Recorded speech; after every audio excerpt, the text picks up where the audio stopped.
terbaru Marvel berjudul Eternals berhasil memuncaki international gross selama 2 minggu berturut-turut.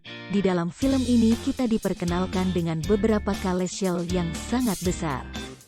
Kali ini kami akan membahas beberapa kalesial yang sudah diperkenalkan dalam Marvel Cinematic Universe. Oh iya, peringatan untuk kalian yang belum nonton filmnya, bahwa konten ini akan ada beberapa spoiler. Nomor 1 ada Arishem the Judge. Arishem the Judge adalah celestial unggul, yang ditugaskan untuk menciptakan matahari pertama dan membawa cahaya ke alam semesta. Jutaan tahun yang lalu, Arishem menciptakan para Deviant untuk membantu kelahiran kalesial baru. Tetapi ketika ciptaannya memberontak, Arishem menciptakan ras Eternals menggunakan World Forge untuk memusnahkan para Deviant yang mengkhianatinya. Arishem mengirim Eternals-nya ke bumi untuk memastikan kelahiran kalesial baru bernama Tiamut. Arishem berkomunikasi langsung dengan Ajak di bumi, tetapi setelah kematiannya, dia memilih untuk melakukan kontak dengan Sersi. Ia memberitahu Sersi tentang tujuan sebenarnya Eternals dibuat dan ditugaskan, serta untuk memastikan kelahiran Tiamut akan terjadi seperti yang direncanakan. Namun beberapa Eternals memiliki ikatan yang sangat erat dengan bumi dan bekerja sama untuk mencegah kelahiran Tiamut. Arishem murka dan tidak menyukainya.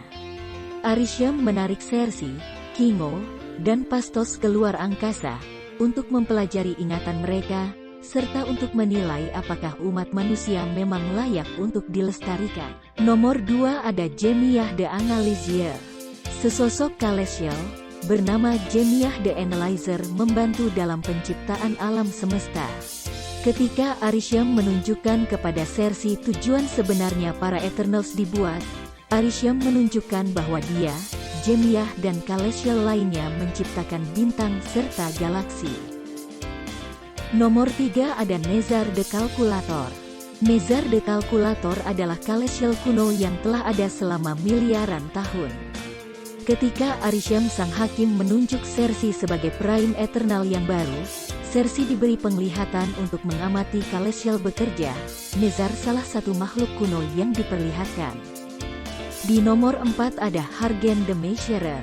Hargen pertama kali ditanamkan sebagai benih di dalam planet yang tidak dikenal di alam semesta yang berbeda, dan dipupuk melalui kecerdasan populasi planet, di mana ia dapat lahir.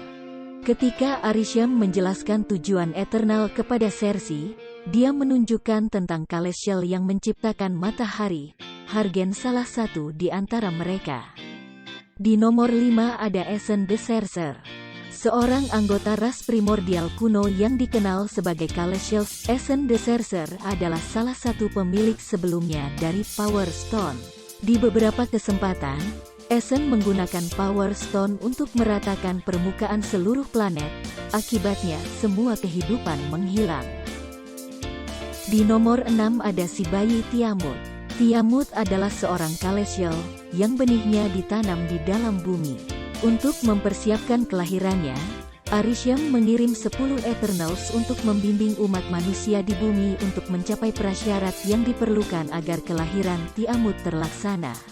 Sayangnya, Eternals mempunyai ikatan yang kuat terhadap manusia di bumi dan mayoritas dari mereka menentang kelahiran Tiamut. Serta bekerja sama untuk mencegah peristiwa tersebut dengan mengubahnya menjadi marmer, mencegah kelahiran Tiamut demi mencegah kehancuran bumi. Tangan Tiamut dan sebagian kepalanya tetap terlihat di daerah Samudra Hindia, sehingga semua orang bisa melihatnya. Di nomor 7 ada kalesial paling egois, yaitu Ego the Living Planet. Ego adalah seorang kalesial, makhluk primordial dan kuat, serta ayah biologis dari Peter Quill. Sebuah planet hidup dengan perwujudan humanoid dari dirinya sendiri, Ego berusaha menemukan makna dalam hidupnya. Dan untuk mencapai tujuannya, ia berencana untuk membuat ulang seluruh alam semesta melalui peristiwa dengan tingkat kepunahan omnisidal yang dia sebut sebagai ekspansi. Menggunakan benih yang ditanam di berbagai dunia untuk mengubahnya menjadi ekstensi baru dari dirinya sendiri. dengan demikian menghapus semua kehidupan lain di alam semesta kecuali dirinya sendiri. Proses ini membutuhkan dua Kalesial, jadi Ego melakukan perjalanan melintasi alam semesta, menjadi ayah dari alien humanoids kemanapun dia pergi dalam upaya untuk menghasilkan pewaris Kalesial, yang akhirnya memiliki ribuan anak. Ego menyewa Yondu untuk menculik dan mengangkut beberapa keturunannya ke planetnya. Meskipun tidak satu pun dari mereka terbukti mewarisi DNA Kalesials, dan Ego langsung membunuh keturunannya tersebut. Ego muncul jutaan tahun yang lalu sebagai organisme mirip otak yang berkedip-kedip, tanpa orang tua, dan tanpa tubuh, mengambang terapung di ruang hampa, sendirian. Selama periode adaptasi yang sangat lama, Ego belajar memanipulasi molekul di sekitar dirinya, dan menciptakan selubung pelindung. Selama ribuan tahun yang tak terhitung, Ego terus membangun komponen planet lapis demi lapis di sekitar inti dirinya, yang pada akhirnya berevolusi menjadi planet yang mempunyai kehidupan. Sebenarnya ada satu lagi, yaitu Kalesial yang tidak diketahui namanya. Dia disebut dengan Noir. Noir adalah kepala terpenggal dari sosok Kalesial yang telah meninggal, dan rumah dari koloni pertambangan bernama Exitar. Diceritakan ratusan tahun yang lalu, Tivan mendirikan operasi penambangan di kepala Kalesial yang dipenggal, untuk mengambil tulang, jaringan otak, dan cairan tulang belakang yang berharga darinya.